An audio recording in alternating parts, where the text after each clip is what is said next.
Assalamualaikum warahmatullahi wabarakatuh.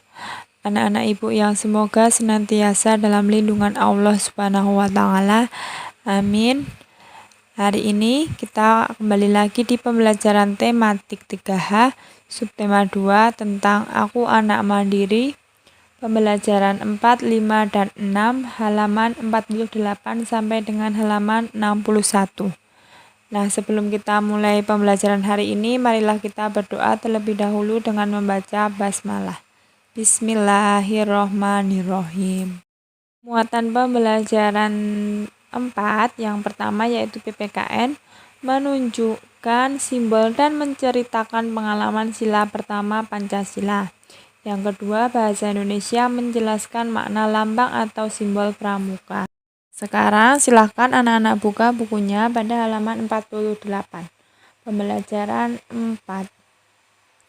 Di situ ada gambar lambang tanda kecakapan khusus pramuka di bidang agama, mental, moral, dan pembentukan watak. Nah, untuk mendapatkan tanda tersebut ada syarat yang harus dipenuhi. Misalnya, tanda kecakapan khusus yang berkaitan dengan agama diperoleh jika seseorang telah memiliki beberapa pengetahuan tentang agamanya serta taat beribadah sesuai dengan agama masing-masing. Oke, lanjut di bagian ayo membaca. Kita baca bersama ya. Teks tentang ketaatan beribadah. Ketaatan beribadah. Deli dan teman-temannya taat beribadah. Mereka beribadah sesuai agama masing-masing. Jika sedang pergi, Deli tidak lupa menjalankan ibadah ketika waktunya tiba. Deli dan teman-temannya dapat beribadah secara mandiri dan dengan kesadaran sendiri. Sebelum dan sesudah melakukan kegiatan, mereka tidak lupa berdoa. Pada waktu-waktu tertentu, mereka juga pergi beribadah ke tempat ibadah sesuai agamanya masing-masing. Masjid merupakan tempat ibadah umat beragama Islam. Gereja merupakan tempat ibadah umat beragama Katolik. Gereja juga merupakan tempat ibadah umat beragama Kristen. Vihara merupakan tempat ibadah umat beragama Buddha. Pura merupakan tempat ibadah umat beragama Hindu. Kelenteng merupakan tempat ibadah umat beragama Konghucu. Menjalankan ibadah sesuai agamanya masing-masing termasuk pengamalan sila pertama Pancasila. Lambang sila pertama Pancasila terdapat pada Garuda Pancasila. Tepatnya pada perisai Garuda Pancasila. Sila pertama Pancasila berbunyi ketuhanan yang Maha Esa. Sila pertama dilambangkan dengan bintang.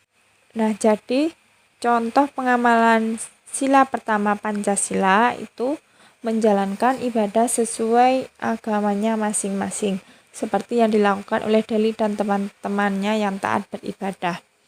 Terus di bagian ayo menulis halaman 49 itu anak-anak diminta untuk menuliskan contoh lain yang termasuk pengamalan sila pertama Pancasila. Guru bantu ya.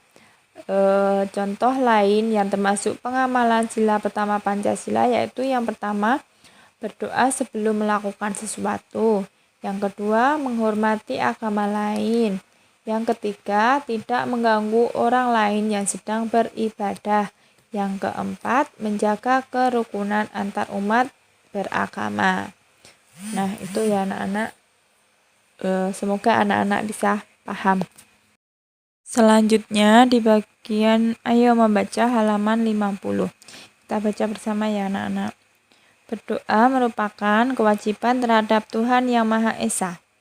Melaksanakan kewajiban juga tercantum dalam Dwisatya atau janji pramuka jaga yang berbunyi, demi kehormatanku, aku berjanji akan bersungguh-sungguh. 1. Menjalankan kewajibanku terhadap Tuhan, Negara Kesatuan Republik Indonesia, dan mengikuti tata krama keluarga. 2. Setiap hari berbuat kebaikan. Nah, anak-anak ingat ya, gerakan pramuka itu dilambangkan dengan tunas kelapa. Lambang tersebut diciptakan oleh Bapak Sunarjo Atmodipuro. Tunas kelapa yang tumbuh melambangkan setiap anggota pramuka itu merupakan cikal bakal atau inti bagi kelangsungan hidup di mana saja. Jadi arti tunas kelapa itu bahwa setiap anggota pramuka merupakan cikal bakal atau inti bagi kelangsungan hidup di mana saja. Nah, selanjutnya buah kelapa atau nyiur dapat bertahan lama dalam keadaan apapun. Hal tersebut melambangkan seorang anggota pramuka sehat dan kuat secara jasmani dan rohani. Ia juga mampu menghadapi segala tantangan dalam hidup untuk mengabdi kepada tanah air Indonesia. Kelapa atau nyiur dapat tumbuh di mana saja. Hal tersebut melambangkan anggota pramuka dapat menyesuaikan diri dalam masyarakat tempat ia berada. Batang pohon kelapa tumbuh menjulang lurus ke atas melambangkan anggota pramuka memiliki cita-cita yang tinggi dan lurus serta tidak mudah digoyahkan oleh apapun. Akar kelapa tumbuh di dalam tanah dengan kuat melambangkan anggota pramuka berpegang pada dasar yang benar dan kuat untuk mencapai cita-citanya. Kelapa merupakan tumbuhan yang semua bagiannya memiliki manfaat. Hal tersebut melambangkan anggota pramuka selalu berguna untuk kepentingan masyarakat dan bangsa. Jadi arti lambang gerakan pramuka itu ada 5 bagian ya anak-anak. Ada tunas kelapa, buah kelapa, tanaman kelapa, batang kelapa, dan akar kelapa.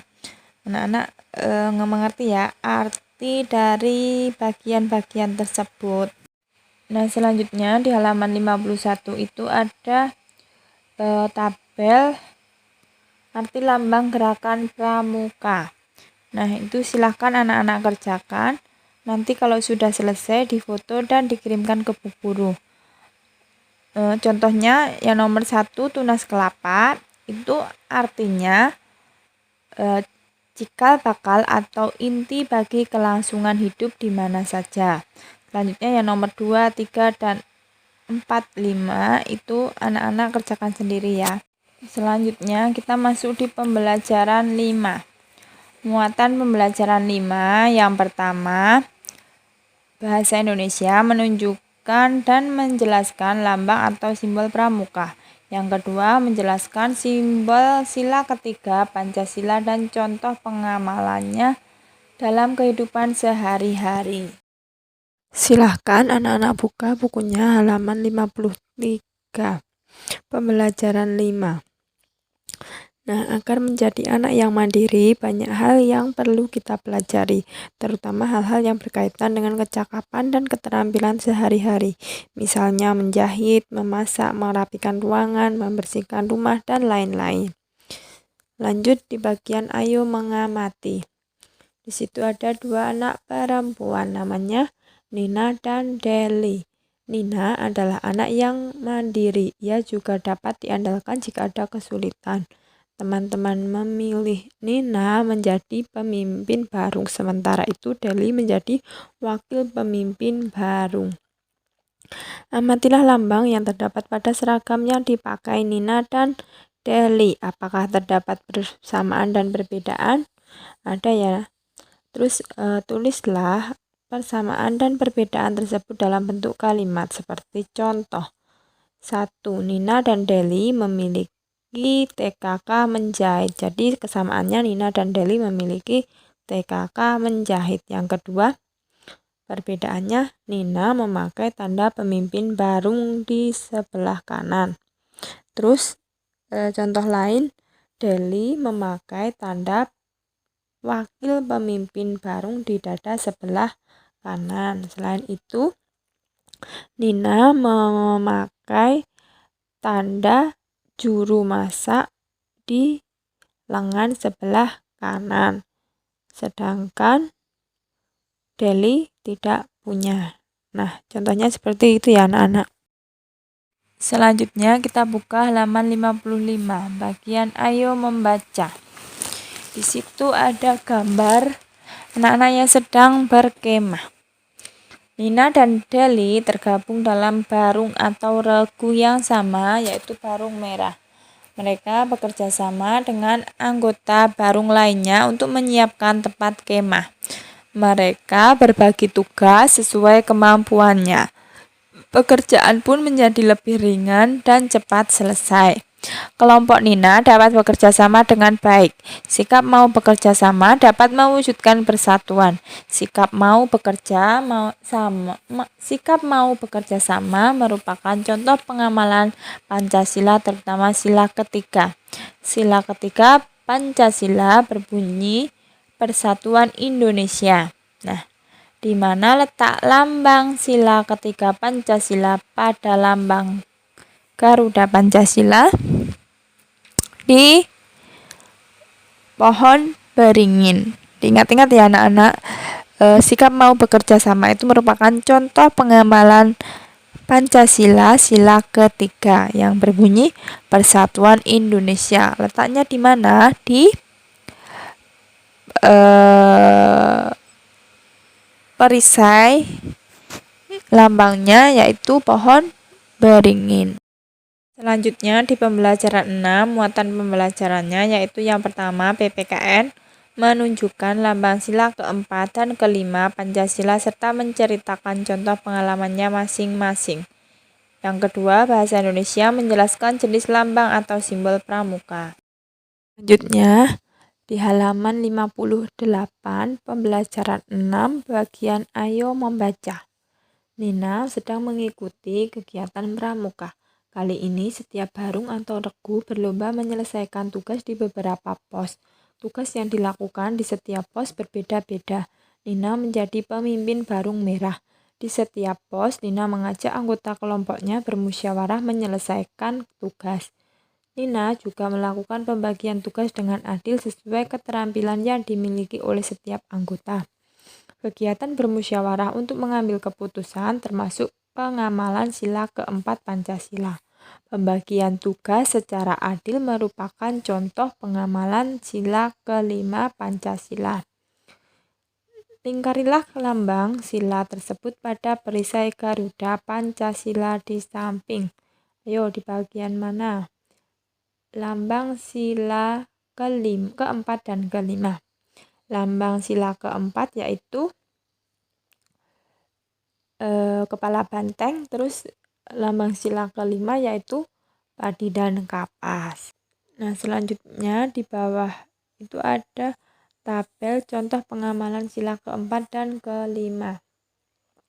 Jadi contoh pengamalan sila keempat itu kegiatan bermusyawarah untuk mengambil keputusan. Misalnya kegiatan bermusyawarah untuk menentukan ketua kelas. Nah, seperti itu. Terus contoh pengamalan sila kelima yaitu pembagian tugas secara adil. Nah, seperti itu ya anak-anak. Lanjut di bagian ayo mengamati. Di situ ada gambar anak-anak yang sedang berkegiatan pramuka. Perhatikan tugas yang dilakukan di salah satu pos. Deli sedang menyelesaikan tugas menjahit. Ia mahir menjahit. Deli memiliki TKK menjahit. Amatilah gambar TKK di bawah ini, manakah gambar TKK yang dimiliki oleh Deli? Gambar yang mana? Gambar yang ketiga ya, yang ada gambar lambang alat jahit. Kalau gambar yang pertama itu lambang pengatur ruangan. Gambar yang kedua lambang juru masak. Kalau gambar yang keempat itu lambang juru kebun. Dan yang terakhir itu lambang pengaman kampung. Nah, itu saja yang dapat Bu Guru sampaikan. Terima kasih atas perhatian anak-anak. Semoga anak-anak mengerti materi yang Bu Guru sampaikan. Sekian, wassalamualaikum warahmatullahi wabarakatuh.